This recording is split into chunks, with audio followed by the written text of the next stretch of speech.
बुद्ध नगर में अपना उपदेश दे रहे थे। उपदेश खत्म होने के बाद बुद्ध प्रस्थान करने लगे। तभी वहाँ बैठे व्यक्तियों में से एक व्यक्ति ने उठकर बोला, हे बुद्ध, मेरा एक प्रश्न है। क्या आप मुझे बता सकते हैं कि ईश्वर है कि नहीं? बुद्ध ने उस व्यक्ति से कहा, कोई काम का प्रश्न पूछ लो। वह व्यक्ति बोला कि यह काम का प्रश्न नहीं है। बुद्ध ने कहा, इस दुनिया में ईश्वर के होने ना होने से संबंधित जो भी प्रश्न हैं वे सभी प्रश्न व्यर्थ हैं। वह व्यक्ति चुपचाप खड़ा रहा। बुद्ध अपनी सभा स्थगित करके वापस चले गए। अगले दिन वह व्यक्ति बुद्ध के आश्रम में पहुंचा और बुद्ध से जाकर पूछा, हे बुद्ध, कल आपने मेरे प्रश्न का जवाब दिए बिना ही चले गए। आज भी मेरा वही प्रश्न है कि ईश्वर है या नहीं। आपने सालों तक तपस्या की है, आपको इस प्रश्न का उत्तर जरूर मालूम होगा। आप मुझे बता दें। बुद्ध मुस्कुराए और बोले, क्या तुम आस्तिक हो या नास्तिक? व्यक्ति बोला, आस्तिक हूँ, मेरा ईश्वर में विश्वास है। तब बुद्ध ने कहा, तुम कौन से ईश्वर को मानते हो? व्यक्ति बोला, मैं अपने कुल ईश्वर को मानता हूँ, जिसे मेरे पिता और मेरे दादा और इससे पहले की पीढ़ियाँ मानती आ रही हैं। बुद्ध ने कहा, क्या उस ईश्वर के बारे में तुम्हें तुम्हारे पिताजी ने बताया है?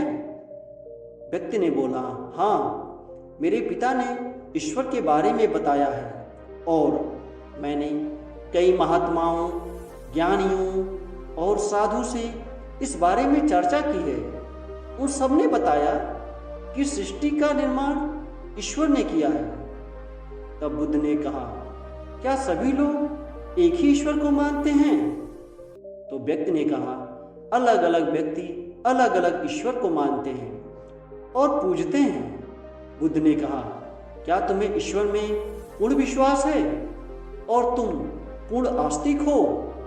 वह व्यक्ति बोला, हाँ, मुझे अपने ईश्वर में पूर्ण विश्वास है। बुद्ध ने कहा, जब तुम्हें ईश्वर के होने में विश्वास है तब तुम मेरे पास क्यों आए हो? वह व्यक्ति बोला, हे बुद्ध, मैंने कई महात्माओं से, ज्ञानियों से और साधुओं से ईश्वर के बारे में चर्चा की और उन सब ने ईश्वर की महानता बताई और ईश्वर के बारे में बताया।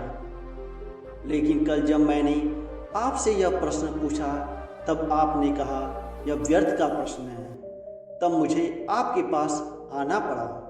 जब सभी लोग ईश्वर के बारे में बड़ी बड़ी बातें करते हैं और इतनी ज्ञान की बातें करते हैं, तब आप ईश्वर के बारे में कुछ नहीं बोलते और कहते हैं कि यह प्रश्न व्यर्थ का है। इसी कारण मुझे आपके पास आना पड़ा। बुद्ध ने कहा, जिस प्रकार तुमने यह प्रश्न कई साधुओं, सन्यासियों और ज्ञानियों से पूछा, उसी तरह सभी मनुष्य अपने अपने ईश्वर के बारे में साधुओं, सन्यासियों और ज्ञानियों से पूछा है और उनके मिले हुए उत्तर के अनुसार अपने ईश्वर को तैयार कर लिया है और अपने ईश्वर को पूजना शुरू कर देते हैं और इन्हीं ईश्वर के लिए एक दूसरे की जान भी ले लेते हैं। फिर भी कहीं ना कहीं मन में यह जिज्ञासा रह जाती है, जिसके कारण यह प्रश्न खड़ा हो जाता है।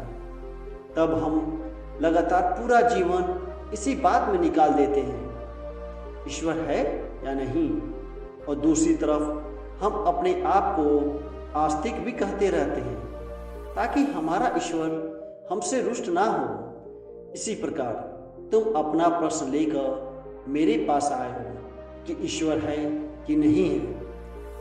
यह केवल इस कारण उत्पन्न हुआ है क्योंकि तुम्हारे मन में संदेह है और तुम उसे दूर कर लेना चाहते हो। लेकिन तुम कितने भी ज्ञानी, साधुओं और सन्यासियों से इस बारे में पूछो या फिर मेरे से पूछो, सबके दिए गए उत्तर व्यर्थ हैं जब तक तुम इस बात को स्वयं ना जानो ईश्वर है या नहीं।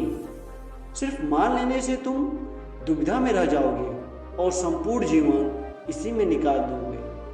तो मुझसे पूछने से अच्छा है तुम आओ और जान लो कि ईश्वर है या नहीं। मैं तुम्हें वो रास्ता दिखा सकता हूँ जो ईश्वर का रास्ता है, जो सत्य का रास्ता है और जो ज्ञान का रास्ता है। उसमें सिर्फ ज्ञान के लिए जगह है, मानने के लिए उसमें कोई जगह नहीं। व्यक्ति बुद्ध का शिष्य बना और ज्ञान प्राप्ति के लिए सत्य की राह पर आगे बढ़ गया। दोस्तों, ये कहानी आपको कैसी लगी कमेंट बॉक्स में बताएं। चैनल को सब्सक्राइब करें और वीडियो को लाइक करना ना भूलें। मिलते हैं अगली कहानी में।